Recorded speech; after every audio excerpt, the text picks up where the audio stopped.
Mr. Speaker, sir, time truly moves.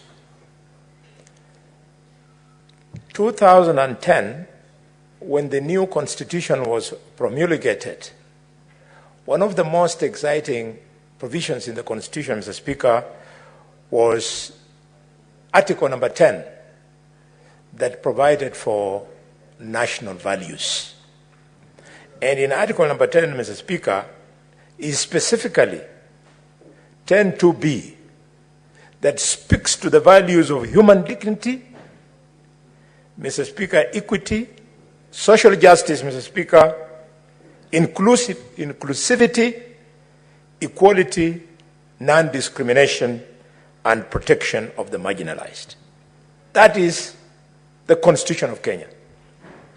It is that letter, accompanied with the spirit, Mr. Speaker, that we wanted a new constitution that will see the whole country moving together at almost the same pace, so that nobody's left behind, nobody's marginalized, nobody feels discriminated, nobody feels dehumanized, Mr. Speaker.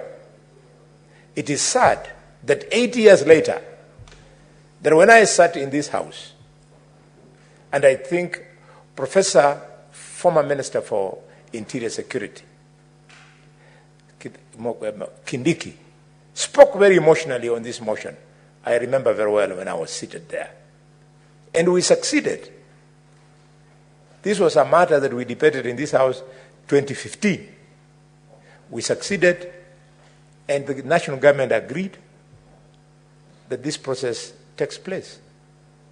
Nothing that we can call closure has taken place at this time. I would like, Mr. Speaker, to appeal to this House. We all support this so that the discrimination, the marginalization visited on the counties of Lamu, Isiolo, Tana River, and Tharaka Nithi and Nyandarua should be something of the past. Mr. Speaker, the case of Tharaka Nithi is really a sorry state. These were people who are living very well under the defunct local authority of Meru, and when they saw the new constitution, they thought they had been living under the Holy Spirit, under John the Baptist, and now the Holy Spirit had arrived. Now the Holy Spirit has arrived in the rest of the country, but in Tharaka Nithi, they would not be blamed if they have changed course from Christianity to something else. Mr. Speaker, it's a pity that if you go to a place like Tana River, I think the governor operates from some house. I don't know whether it is Mungat. I don't know whether it's Senator Mungatana's house or whose house it is. It cannot be right. Mr. Speaker, my third contribution to this is, what was the vision? The vision is not what is going on now. If you go to a place like Mandera, where the chairman of this committee was governor for 10 years, because he was proactive and visionary, he's built a very good county headquarters.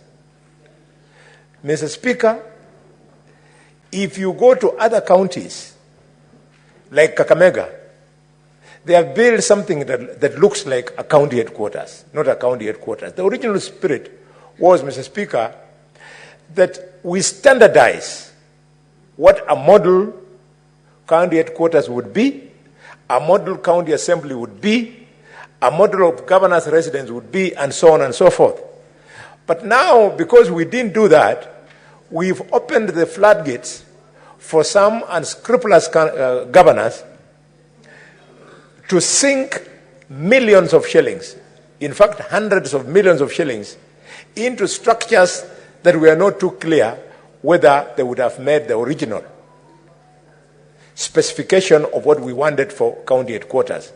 I remember, Mr. Speaker, at the time we were in this house, after we promulgated the new constitution, architectural designs of the county headquarters for the executive were tabled on this floor, for the speakers of county assembly, and so on. We've lost it there, and because we can't keep on bemoaning, let's go ahead and allow these counties to conclude their projects. Mr. Speaker, if we have failed on this intergovernmental initiative, the first big one was this one, that has taken a whooping 8 to 9 years, then I am very worried about the 500 million that we have committed for the county aggregation industrial parks. If we are not too careful, again, 10 years from now, we will be bemoaning in this house that we started a project which has become a white elephant. Mr. Speaker, I want to conclude by speaking to the case of Kakamega County. Kakamega County is not only the third most populous county in Kenya, but it is also, Mr. Speaker, the second largest county in Kenya. Mr. Speaker, it's a pity that 12 years after devolution, there is no county assembly in Kakamega. I had an opportunity of taking my colleagues to Kakamega, led by Chairman Ali Roba. And Ali Roba, knowing the good work he did in Mandera, he was ashamed to walk in the county headquarters of Kakamega. I call upon the current governor of Kakamega to pull up his socks, the current speaker of Kakamega, Mr. Namathi, to pull up his socks so that a new modern county assembly is constructed in Kakamega. And what is more, I want to urge the governor of Kakamega to desist from the temptation of the corruption that goes around renting county offices. Mr. Speaker, the county government of Kakamega pays rent in excess of 71 million shillings just for renting offices. And yet already at Mudiri, the former Mudiri estate in Kakamega, people have been evacuated.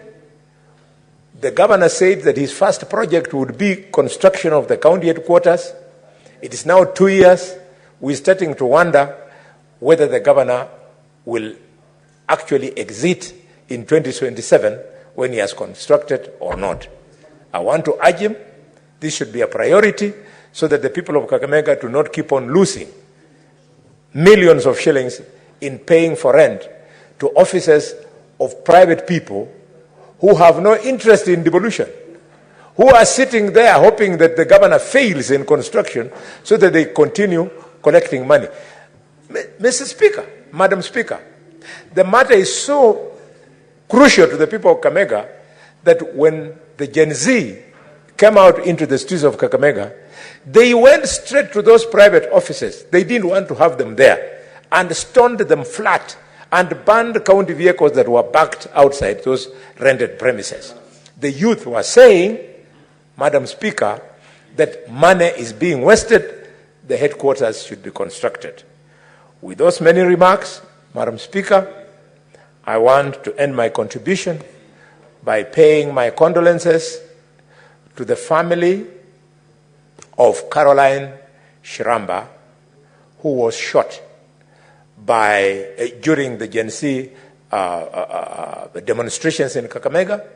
And Madam Speaker, it is pathetic that the officer who shot Shiramba in broad daylight was an officer attached to the governor of Kakamega.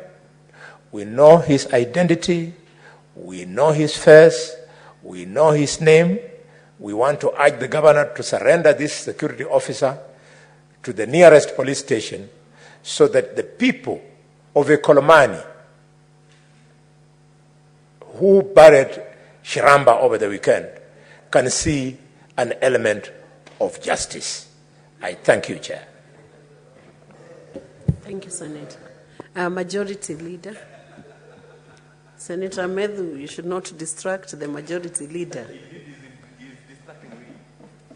You know, Mr. Speaker, Madam Speaker, you know, when this motion first came to this House, the people of Nyandarua had sent a very serious man to this House.